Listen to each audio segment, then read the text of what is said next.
أعوذ بالله من الشيطان الرجيم بسم الله الرحمن الرحيم الحمد لله رب العالمين والصلاة والسلام على سيدنا محمد مصطفى ثم من بعد Ассаламу алейкум рахматуллахи баракат. Құрметті бауырлар, Алла субхана ва тағала бүгінгі оразамызға Алла жеңілдік берсін, қабыл болсын иншалла. Мұсылманның алдындағы міндеті деген дәрісіміздің бүгін үшіншісін өтеміз иншалла. Мұсылманның алдындағы үшінші міндеті аятавада аля кулли муслим ва ла ятакаббара алейхи. Әрбір мұсылман адамға, мұсылман бауырына кездескен кезде, жолыққан кезде оған даңдайынсып тәкаппарланбау, оған даңдайынсып өзін жоғары санамау, бұл мұсылманның алдындағы міндеті екен. Алла тағала расында өзін жоғары санап, даңдайынсып, тәкаппарланған адамдарды Алла жақсы көрмейді. Осы тақырыпта бауырлар, бізді Алла субхана ва тағала жоқтан барғып жаратты. Біз жоқ едік бауырлар. Алла тағала өз мейіріммен, өз кеңшілігімен, Алла тағала жаратушы деген сипатымен Алла бізді жоқтан бар етіп жаратты. Мақсатымыз бұл өмірге келіп, бір-бірімізге қыр көрсетіп, мінез көрсетіп, даңдайынсып, тәкаппарлану үшін емес. Бәлкім Алла субхана ва тағала бізді жаратты өзіне шынайы құл болу үшін. Сынақ өмір үшін жаратты. Алла тағала қияметті, жәннатты мәңгіге жаратып берді.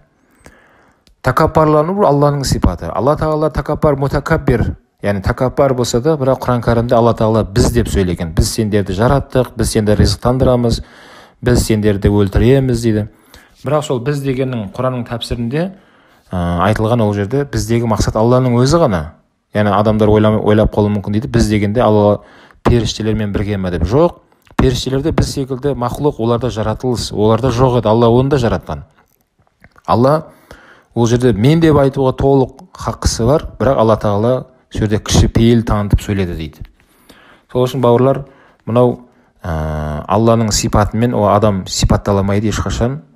Егер тәкаппарлықпен сипаттаса, ол адам жәннатқа кірмейді деген пайғамбар алейхиссалам. Кімнің бойында шаң тозаңындай тәкаппарлық, даңдайынсу, яғни өзін жоғары санау, мен сондаймын дейтін болса, Алла тағала пайғамбар айтады, Алла тағала ондай пендесін жәннатқа кіргізбейді деп айтқан.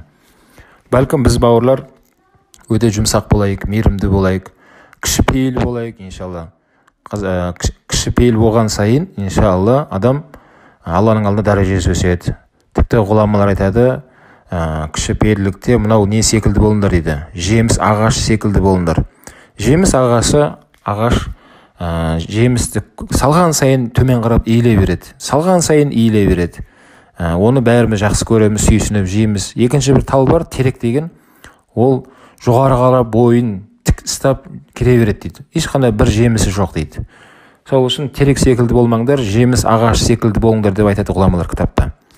Бауырлар, тәкаппарлық бұл Алланың сипаты. Шайтан иблис сол тәкаппарланам деп Алладан лағнетіне ұшырап кетті. Адам пайғамбарда күнә істеді, шайтан да, иблис те күнә істеген. Алла тағала Адам алейхиссаламды кешірді. Өйткені Адам алейхиссалам, Адам пайғамбар нәпсіге беріліп күнә істеп қойды. Ал иблис, шайтан, ол тәкаппарланып күнә жасады. Адам пайғамбар жеме деген жемісті жеп қойды, яғни ол нәпсіге қатысты нәрсе.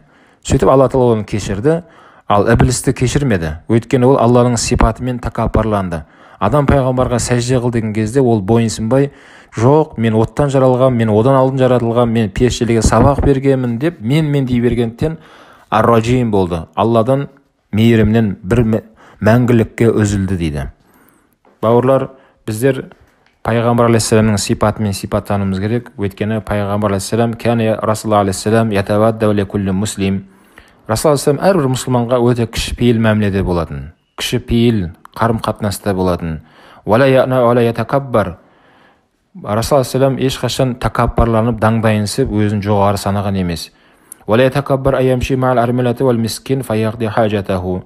Тіпті сол мискин болған, мұқтаж болған адамдармен де араласатын Расул алейхиссалам. Олардың қажетін өтеп беруге көмектесетін, байлармен де араласатын, кедейлермен де араласатын. Соның жалпы мақсат оларға дұрыс жолды көрсету. Міне бізде де осындай сипат болу керек бойымызда, құрметті бауырлар. Біз әлсіз жаратылған пендеміз, жоқ едік, Алла бізді бар етті. Ажалымыз келген кезде Алла бізді қайтадан жоғалтады. Осы өмірдегі істегенімізге Алланың алдында жауап береміз. Сол кішіпейіл болсақ, Алланың алдында жүзіміз жарық болып, иншалла сауабымыз мол болып, күнәларымыз кешіріледі екен. Сол үшін құрметті момын мұсылмандар, мына қасиетті Рамазан айы бұл өзгеретін ай, Құран өзгертетін кітап, осыған өзгеруге әрекет жасайық. Міне осы дәрісті тыңдап болғаннан кейін өзімізді тәрбиелейік. Қаншалықты бір жетістікке жетпей, қаншалықты айтқанымыз жүріп тұрмасын, бұның бәрі Алланың арқасында екендігін ұмытпайық. Алла Тағала берді соны, Алланың арқасында. Алла сізге сондай мүмкіншілік жасап берді. Бірақ оның бәрі уақытша, сыналып жатсыз. Айтқаныңыз болған сайын біліңіз, Алла сізді сынап жатыр. Беріп сынайды, кейде бермей сынайды. Айналып келген кезде Алланың сынағындамыз баршамыз. Сол үшін бүгінгі дәрісіміз солай болды. Мұсылманға тәкаппарланып, даңдайынсып, өзін жоғары қоюға болмайды. Субханак астағфирука ва атубу илейк.